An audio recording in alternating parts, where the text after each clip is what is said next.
सुना होगा कि सरकार क्या है, सरकार हमारे लिए क्या करती है, सरकार क्या नियम तौर तरीके जो है सरकार बनाती है। किसी भी विभिन्न मुद्दों पर सरकार निर्णय लेती है, सामाजिक मुद्दों पर और स्वास्थ्य मुद्दों पर, काफ़ी सारे मुद्दों पर वो। और जो अर्थव्यवस्था है, जो वस्तुओं की जो दरें हैं, उसको घटाना बढ़ाना सब उन्हीं के निर्णय से होता है। अब हम बोल लेते हैं सरकार के बारे में, समझ लेते हैं। सरकार जो है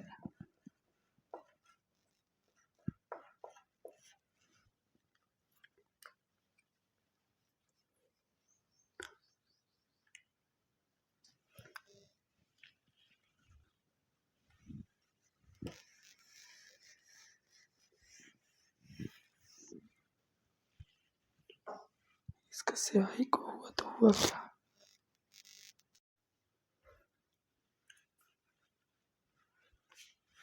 तो हम सरकार के बारे में आज पढ़ेंगे। वो एनसीईआरटी क्लास 6वीं का एनसीईआरटी है, और वो आज हम चैप्टर 3 को आज हम 3 पर चर्चा करेंगे। अब इसमें दिया गया है सरकार।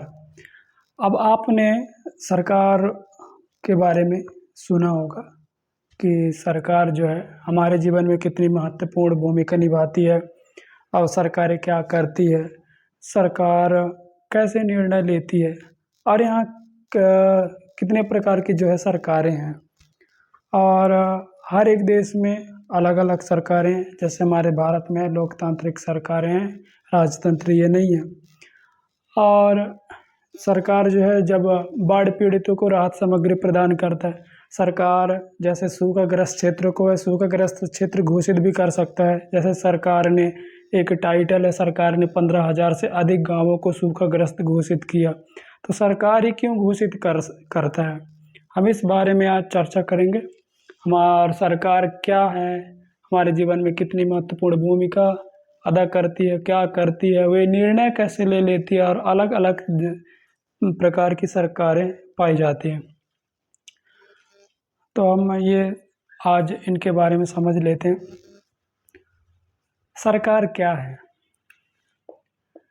हर किसी भी देश को अपनी शासन व्यवस्था को चलाने के लिए सरकार की आवश्यकता होती है, क्योंकि सरकार नियम तौर तरीके और ये निर्णय ये सारे कार्य करती है, इसलिए वो उसको सरकार की ज़रूरत ज़रूरी है। वही सरकार जो जैसे एक परिभाषा हम एक परिभाषा दे देते हैं, किसी भी देश को शासन व्यवस्था चलाने के लिए, किसी भी देश को शासन व्यवस्था चलाने के लिए कानूनी रूप से जो अधिकृत लोगों के समूह हैं उसको सरकार कहते हैं। सरकार के जो कार्य हैं वो कैसे निर्धारित होता है। जो सरकार जो है जैसे बाढ़ क्षेत्रों में व्यक्तियों को परेशानी या राहत सामग्री प्रदान करता है। और जो सरकार है वह 15,000 से अधिक गांवों को सूखाग्रस्त घोषित करता है। तो वो जैसे कहीं भी फसल वगैरह यदि वहाँ वर्षा नहीं होती तो वो सूखाग्रस्त क्षेत्र कहलाता है। जहाँ 25 सेंटीमीटर से कम वर्षा होती है वहाँ सूखाग्रस्त घोषित कर सकता है, और वही सूखाग्रस्त क्षेत्रों को वो मुआवजा भी देगा। तो ये सरकार तय करेगी कि हम ये सूखाग्रस्त क्षेत्रों को कितनी मुआवजा दें। ये सारी चीज़ जो है सरकार तय करती है। बाजार अर्थव्यवस्था को भी सरकार को ही वो दाम बढ़ाना घटाना ये सब सरकार तय करती है। सरकार कहाँ क्या परिवर्तन करना है, कहाँ क्या बनवाना है, जैसे सड़क निर्माण, स्कूल निर्माण और रेल और सुविधा आदि के निर्माण में ये सरकार ही तय करती है। कितना खर्च करना है, ये सारी चीज़ें जो है सरकार करती है। तो हम सरकार के बारे में आज चर्चा कर लेते हैं। सरकार के स्तर, सरकार के प्रकार, सरकार के प्रकार और सरकार क्यों ज़रूरी है, सरकार हमारे लिए क्या करती है, सरकार जो है क्या निर्णय लेती है और किन किन मुद्दों पर वो अपना, और जैसे गरीबों की मदद के लिए गरीबी उन्मूलन कार्यक्रम भी चलाता है। तो ये वो जैसे कोई भी कार्यक्रम चलाता है, कितना खर्च करना है, कहाँ करना है, किस मुद्दे पर करना है, ये सारी चीज़ें जो है सरकार तय करती है। तो हम इसके बारे में चर्चा कर लेते हैं। हर किसी देश को शासन व्यवस्था को चलाने के लिए हर एक देश को शासन व्यवस्था चलाने के लिए एक अधिकृत लोगों का समूह होता है और वही सरकार कहलाता है।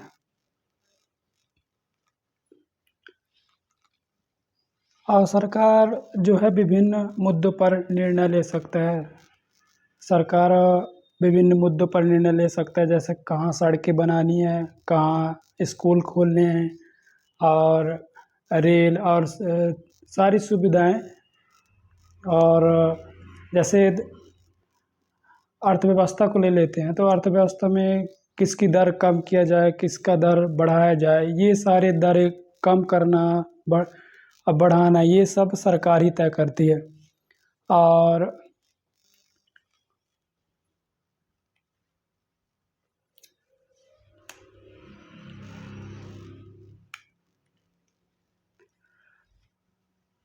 तो हम इसमें सरकार क्या है, हम इसके बारे में पहले चर्चा कर लेते हैं। सरकार जो है किसी भी हर एक देश को शासन व्यवस्था चलाने के लिए एक अधिकृत लोगों की समूह की ज़रूरत होती है और वही सरकार कहलाती है।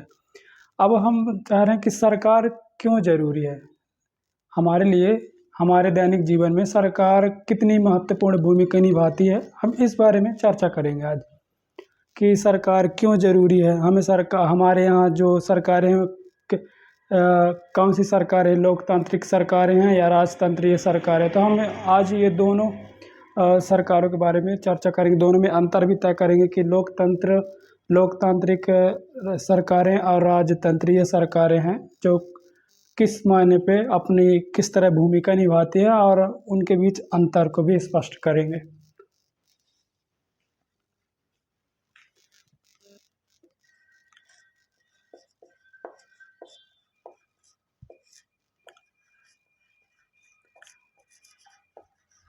किसी भी देश को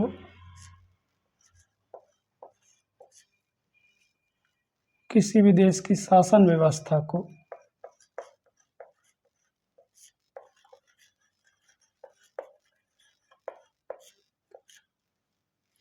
शासन व्यवस्था को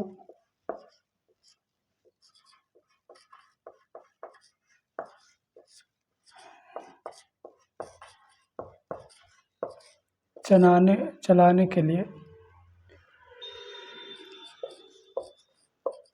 कानूनी रूप से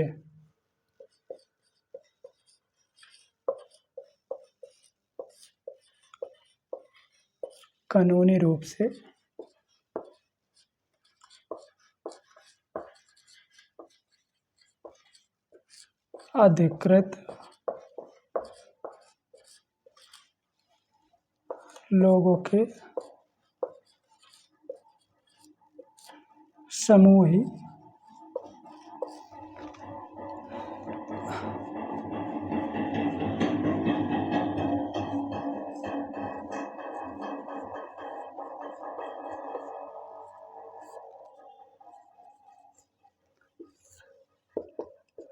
क्या कहलाती है, सरकार। किसी भी देश की शासन व्यवस्था को चलाने के लिए एक कानूनी रूप से अधिकृत लोगों के समूह ही सरकार कहलाती है।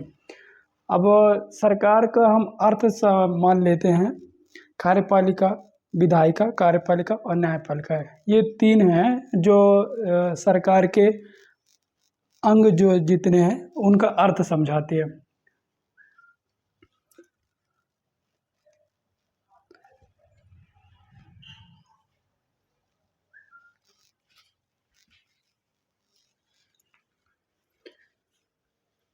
अब हम समझ लेते हैं सरकार जो है, सरकार की परिभाषा तो हमने समझ लिया कि किसी भी देश की शासन व्यवस्था को चलाने के लिए कानूनी रूप से जो अधिकृत लोगों के समूह ही सरकार कहलाती है।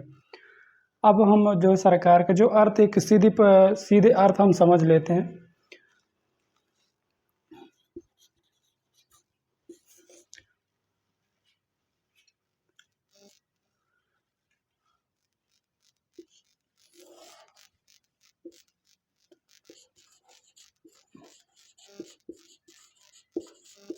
विधायिका,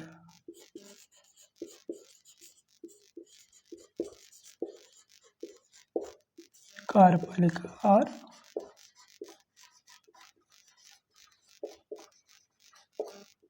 न्यायपालिका। अब ये सरकार जो है, सरकार के ये तीनों चीज़ जो है इसके अंतर्गत यही सरकार यही लोग हैं। विधायिका का जो कार्य होता है विधि बनाने का कार्य करते हैं। जैसे राजनीतिक व्यवस्था में जैसे कानून व जननीतियाँ बनाने, उसे बदलने और हटाने का भी अधिकार विधायिका को ही होता है। वह और जो कार्यपालिका का कार्य होता है, जो विधायिका विधि बनाने का कार्य करती है, जननीतियाँ बनाने या बदलने का जो कार्य करती है, वही कार्यपालिका उसे निर्देशन करना और उनके क्रियान्वयन को निर्देशन करना ही कार्यपालिका का ये कार्य होता है। न्यायपालिका जो है वो जो विधायिका कानून बनाती है और कार्यपालिका जो है लागू करवाती है। वही न्यायपालिका यदि उन विधियों और जननीतियों का कोई यदि उल्लंघन करता है तो उससे न्यायालय द्वारा दंडित किया जाता है। तो दंड देने का अधिकार जो है वो न्यायपालिका को होता है। और सरकार जो है जो भी विधि बनाती है उन विधि को मानने के लिए लोगों को बाध्य भी कर सकती है सरकार। जो भी नियम लागू होता है यहाँ और उन नियमों को लागू कार्यपालिका करती है और उसको निर्देशित और बाध्य भी कर सकती है कि आपको कानून मानना ही होगा। तो ऐसे अब हम विधायिका के बारे में एक संक्षेप में थोड़ी सी जानकारी ले लेते हैं। कार्यपालिका और न्यायपालिका तीनों के बारे में हम समझ लेते हैं।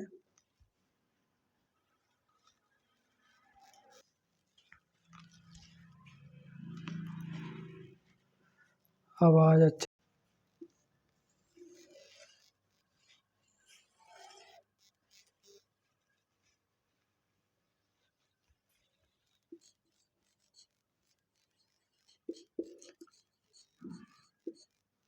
विधायिका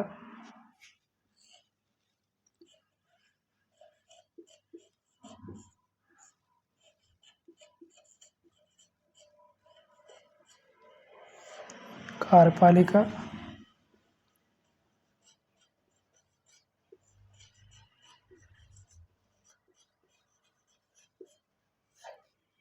न्यायपालिका।